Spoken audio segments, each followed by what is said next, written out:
How's it? This is a spider exercise. First finger, first fret, second finger, second fret, third finger, third fret, fourth finger, fourth fret.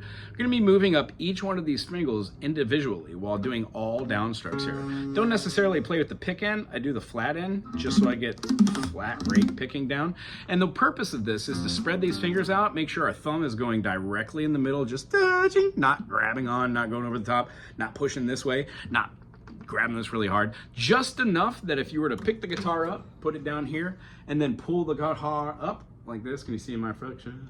No, you can't. That we don't drop it out of our hands. The amount of energy it takes just to hold that without slipping, that amount of pressure, that's what we need for the bar chord, D-A-R-R-E. When we do this, I'm looking that your elbow is floating over here, not digging into here, and that you're not looking over the top to see what's going on with the fingers. Just looking straight ahead, sitting up straight ahead, and trying to do one of these numbers.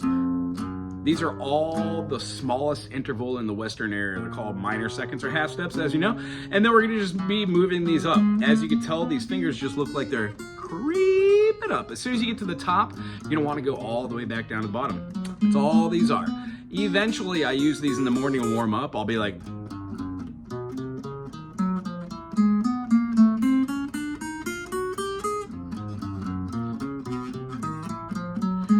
it forces my hands to stay in line with where my frets are. I see this as quadrants, so that's what we talk about. We talk about spider exercises could go one extension finger or open one extension finger. When you go up here to the 5, 6, 7, 8, that's our next quadrant. You can go back one or up one.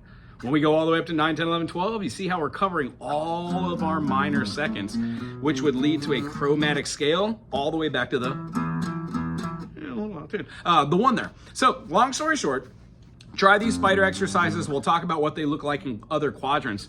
And then it'll make sense with these pentatonics that you already know how to play the notes that are already in natural minor, something like that. All we're gonna be doing is looking for patterns.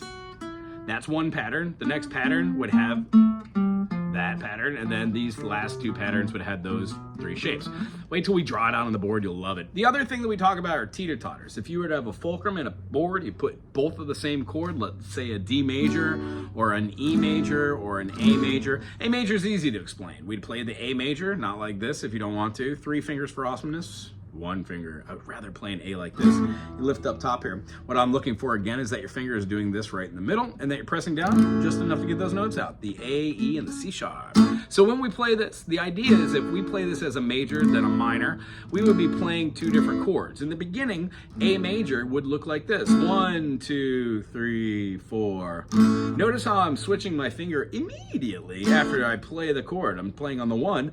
1, rest, rest, rest. Rest, rest, rest. Feels a little different when you play with 3-note chords. Watch this with A minor.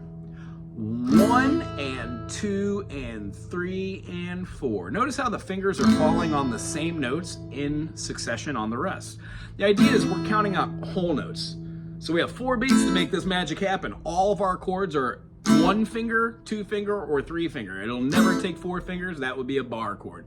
When we play something like this, we can move chords that utilize bar chords, like 9 chords, to make 4-finger chords. But we don't use those 2 very often. They're more like concepts that work themselves through arpeggiated structures or the pentatonics or pattern recognition. What we do is go over how to practice that. So the thing that your takeaway is, when we play a downstroke, we're having our fingers on the chord. When we go up, we're moving our finger to the next note in the chord. Rest, rest, rest, play. That means we would have 1 and 2 and 3 and 4. Now play and boop, boop, boop, boop, boop. When we turn this from 4/4 into like 2/4, we've got just those 2 beats, so play on the 1 and 3. 1 and 2 and 3 and 4 and 1 and 2. Notice how the fingers still fall together, but they go a little bit faster. The idea is when we do it on quarter notes, our hands will stop being just 1 finger going at there. They actually move all in Congress. So the concept of a teeter totter is to get those fingers nice and strong. So when we get them nice and strong, we can move them up top here, play with bar chords and get whole new functionality of chords, or start seeing our cage system like a C major aforementioned on the phone there, doing something like this to move ourselves up a fretboard. That means we'll be able to discuss different note patterns, how to move with those minor seconds we were talking about and add just a little bit more functionality to what you already know. So nice talking with you today. Check out this video. Have a